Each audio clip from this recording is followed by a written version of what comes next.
3 decades after its inception, K-pop has become one of the leading music genres by slowly building popularity in the last 15 years thanks to YouTube and social media. However, it's been a long push for K-pop to reach the notoriety and success it has today and even break through the seemingly impenetrable United States. There is a lot of competition to break into the now worth over $25 billion music market, which is the world's largest, and if an act can make it there, the world is theirs. 8 years ago, when I was at Korea University for my master's degree, I decided to devote my thesis to this topic, particularly on the successes and failures of K-pop's attempts in Korea, Japan, and the United States. In last week's video, we took a look at the second largest music market in the world, Japan, and K-pop's efforts in finding success in that country. K-pop needed to export its product abroad to become profitable, and the US was seen as the pinnacle of that success. What seemed impossible 15 years ago has occurred many times over, and some Korean acts have become household names. For this next episode, we're going to take a look at this journey and the pitfalls that labels and acts experienced on this bumpy road. We're picking up after K-pop had succeeded in Japan with numerous acts, among them being the trailblazing BoA and TVXQ.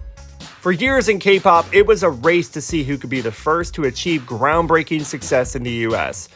In the American music market back in the 2000s, boy bands were out and soloists and pop-punk bands were leading the charge. K-pop had not achieved its first viral sensation, and so the genre was very much unknown to most of the Western world. This wasn't Japan, and the West was proven to be a very different animal entirely.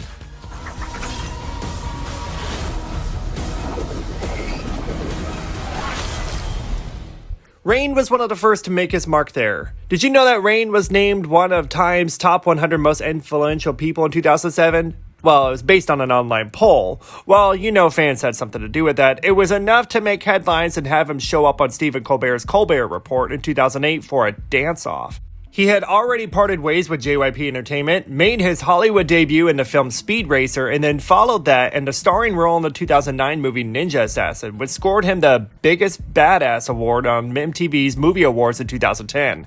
However, their efforts were not that golden. Speed Racer ended up bombing in the box office, and Ninja Assassin received mixed reviews and barely made its budget. While these were all notable attempts, Rain never attempted a music career in the US, and his Hollywood movie career never exactly took off. It would take some work to create a product that appealed to American tastes.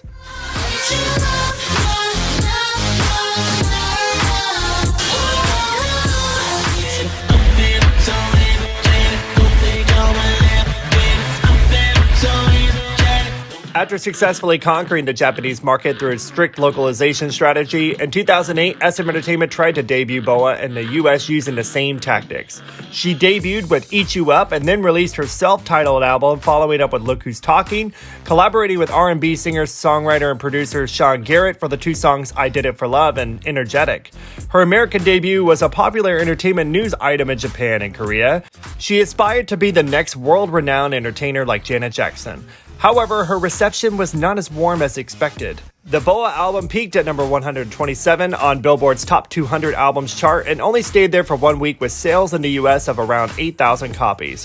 While she did walk away as the first K-pop artist on Billboard's 200 chart, most of her sales came from Korea and Japan. Several years later, she attempted her acting debut in the States, starring in the dance movie Make Your Move, alongside Dancing with the Star alumnus Derek Hough. But that also ended up bombing, and SM's BoA American project ended.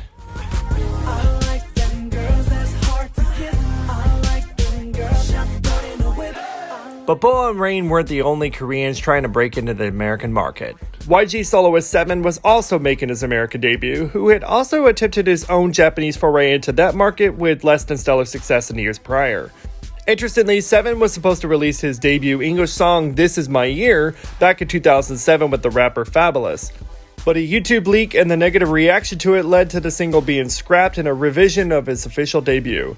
7 held a preview parties throughout 2008 and revealed there were 12 songs recorded for his first full-length English album. His debut single Girls with rapper Lil Kim finally released in March of 2009, around the same time as BoA's debut. 7 even became the first Asian to have their music video played on the Black Entertainment Network, or BET as it's commonly known. Sadly, the song never charted, and 7's English album never released, and his American promotions ended.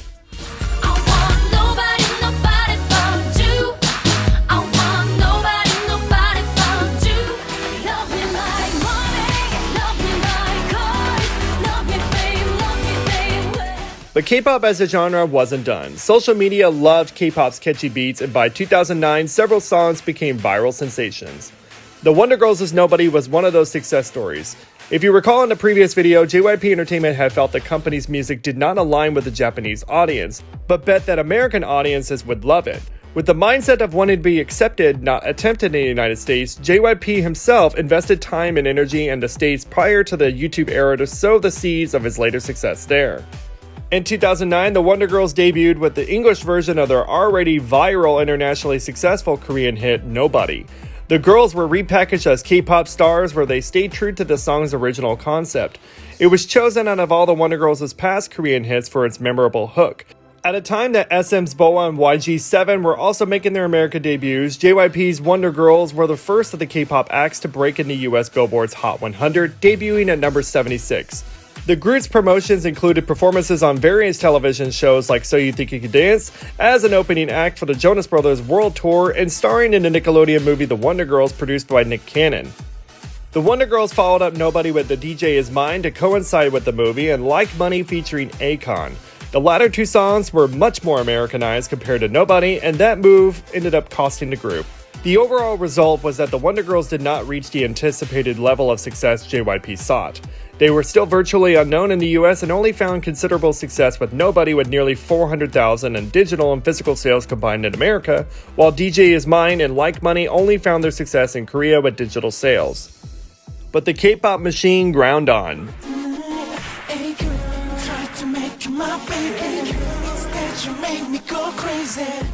During the midst of their ongoing lawsuit with SM Entertainment, the three former TVXQ members formed a new group, JYJ, and made their American debut in late 2010 with the song Ayyy Girl featuring Kanye West. Their strong fan base netted them about 500,000 album sales between Korea and Japan, despite SM Entertainment's attempt to stop them by filing an injunction.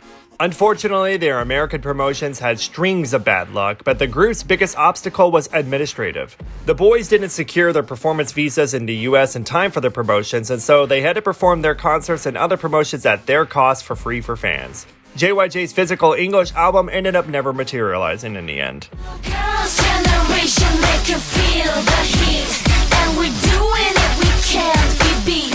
But the push across the K-pop spectrum had its effect. By the 2010s, the American audience was the biggest supporter of K-pop in online activities, as well as the largest population of Korean Hallyu Waves fans outside of Asia. So, in 2011, SM Entertainment tried again. This time, their vehicle was their very popular girl group Girls' Generation and the group's song, The Boys. This included appearances in January 2012 on popular shows The Late Show with David Letterman and Live with Kelly. The original Korean album had been quite successful in the South Korean market, and for the American version, the album retained all of its Korean language songs and added the English version of The Boys and 4 remixes of that one song, one of which included a version with rapper Snoop Dogg. In November of 2013, Girls' Generation beat out America's top acts like Lady Gaga, Justin Bieber, and Miley Cyrus to take home YouTube's Video of the Year award presented by YouTube.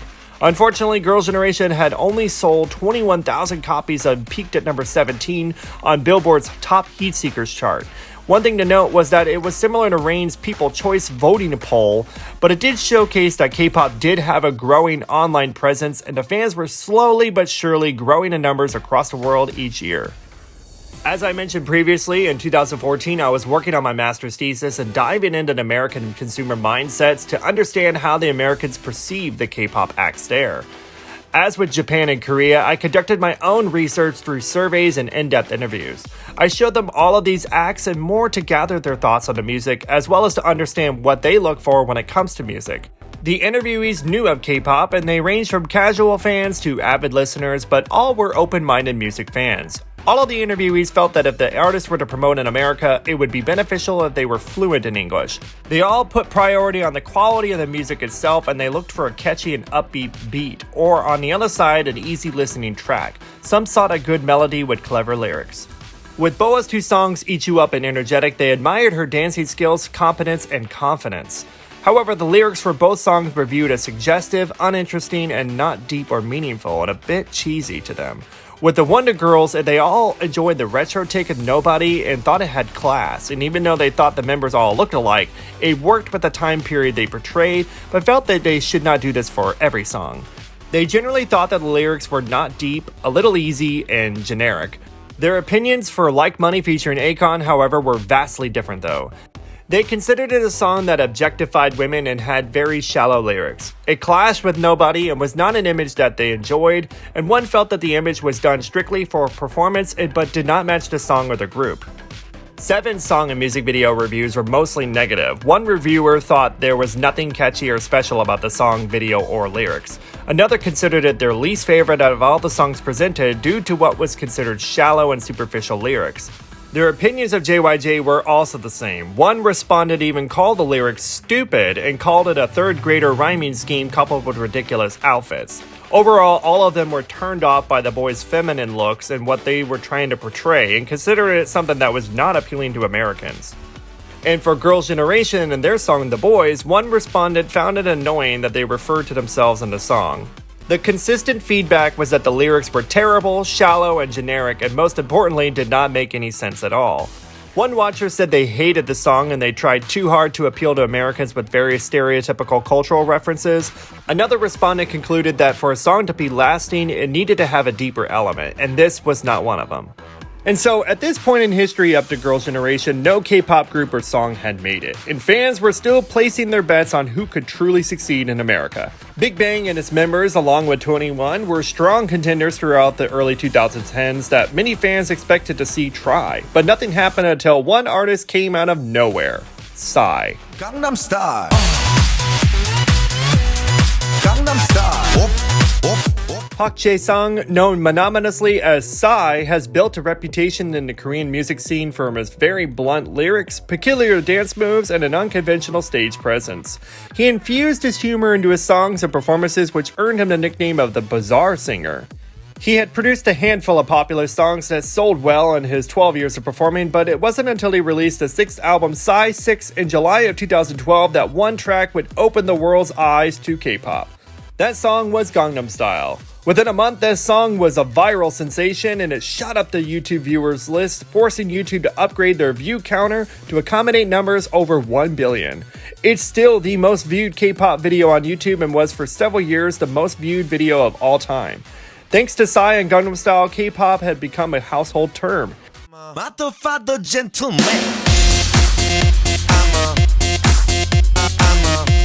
He followed up the hype with Gentleman, and while it did garner new records and success to see what he would do next, the overall success of the song, while still very respectable, did not come anywhere close to Gangnam Style. In my interviews a little more than a year later after Gangnam Style was released, the respondents in my survey recalled how the song made them happy and does a great job on the comedic aspect with an appeal that no one had in K-pop. On the other hand, in their opinions, they felt Gentleman tried too hard to appeal to American taste and was a much more dull sequel.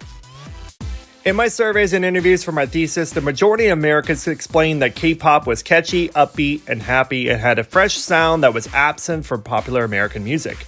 Americans placed emphasis on talent, personality, and then performance in that order. Westerners favored the hip-hop and strong masculine styles for males and strong feminine and contemporary styles for females. One girl in my interview said that if the artist fills a niche, people will adore them no matter what, while another thought that the nationality makes music more interesting since it creates a new meaning and broadens their perspective on life. In the survey asking the American K-pop fans to describe K-pop in one word, they thought of K-pop as unique, amazing, happiness, fun, life-changing, different, and awesome. The most popular answer was life for Americans, referring to how fans devote their lives to the music and find a sense of loyalty to the genre, in much the way that a tribe or other close-knit community would. They followed many aspects of the culture as indicated in their survey responses.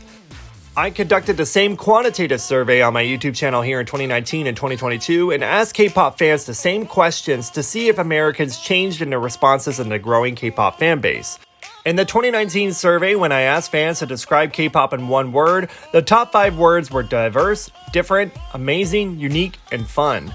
While in 2022, the top 5 responses were fun, diverse, exciting, versatile, and variety. Obviously, the genre has grown exponentially in the last decade, but the thoughts of how American K-pop fans perceive the genre and why they're in it have mostly remained the same. In my 2014 thesis, I concluded that American audiences follow the latest trends and phenomenons, which are original and derivative, but are generally arguably creative, and that makes it hard for K-pop acts to follow them in style and music. I said that K-pop would have to develop its own style, and pointed out that the success of Psy with its non-American image, song style, and theatrics produced an exponential outcome despite very little international promotion. Consequently, it allowed him to have the greatest success out of all the K-pop's attempts in the American market at that time, precisely because he wasn't trying to follow the American trends. The Wonder Girls' Nobody exuded a similar style to the K-pop essence and demonstrated a greater success compared to the others previously, while their two follow-up singles proved less successful after conforming to more American styles. I used a juxtaposition between the debut and follow-up songs for the Wonder Girls' side to demonstrate that Americans do not care if a song is in a foreign language, as long as there is a catchy visual or musical element such as a great hook. As shown in the survey results, American K-pop fans love K-pop for its uniqueness, catchy beat, and the sound it carries, which to some is what's missing in the US. American music already has its fair share of suggestive lyrics and shallowness, as they were reasons why American K-pop fans made the transition to K-pop. Therefore, putting out songs with negative connotations to English listeners can have backfiring effects. One interesting note is that every single K-pop artist who had debuted in America up until 2014 with my thesis research had attached themselves to an African American musician to feature in their music with the hopes that it would help gain and bolster their appeal. Even though American fans voted hip-hop concepts as their favorite, the demographics and fans behind the African American musicians are not what Korean companies should be targeting, as the respective fan bases' interests are incompatible. This is probably a good lesson for any musician who wants to make it in the American market.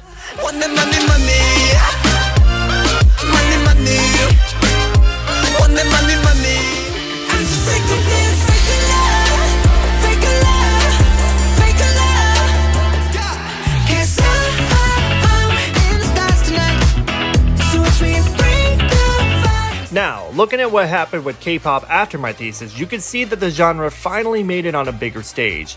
BTS undeniably made it in the latter part of the 2010s. They became global superstars.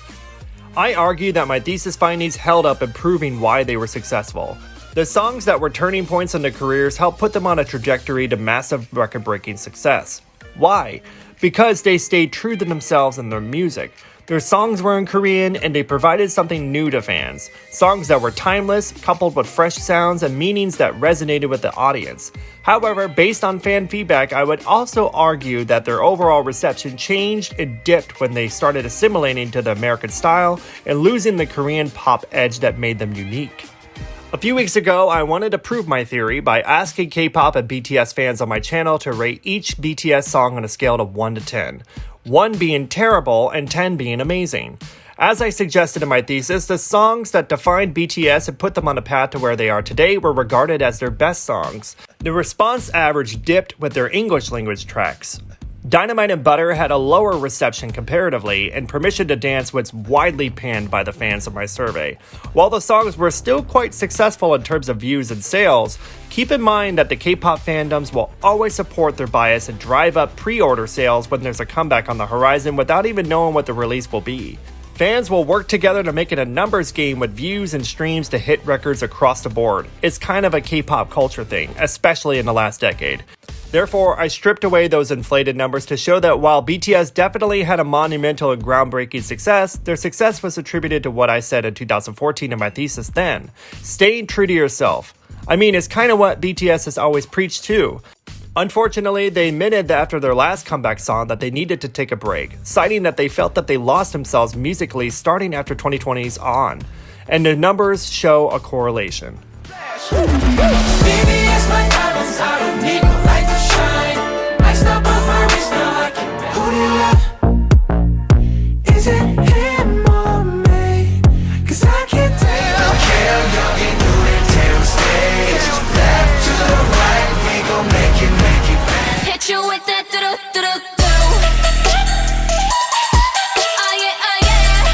In addition to BTS, there were other K-pop acts that made their attempts to ride the recent Korean wave. NCT 127, MONSTA X, Super M, and Blackpink to name a few. The first three had their promotions and attempts using English songs with success mostly relying on their already existing fan bases. Blackpink most notably operated like BTS, where they relied on their music in Korean and staying true to themselves to gain remarkable popularity in the US. Therefore, you don't need to cater to the American audiences to succeed.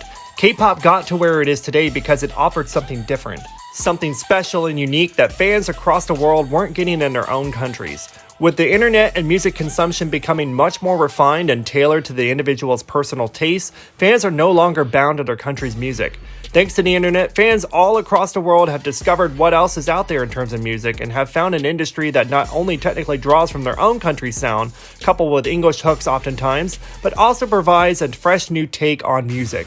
It took a lot of trial and error over the years, but hopefully K-pop has realized that it has found the right formula for the global population.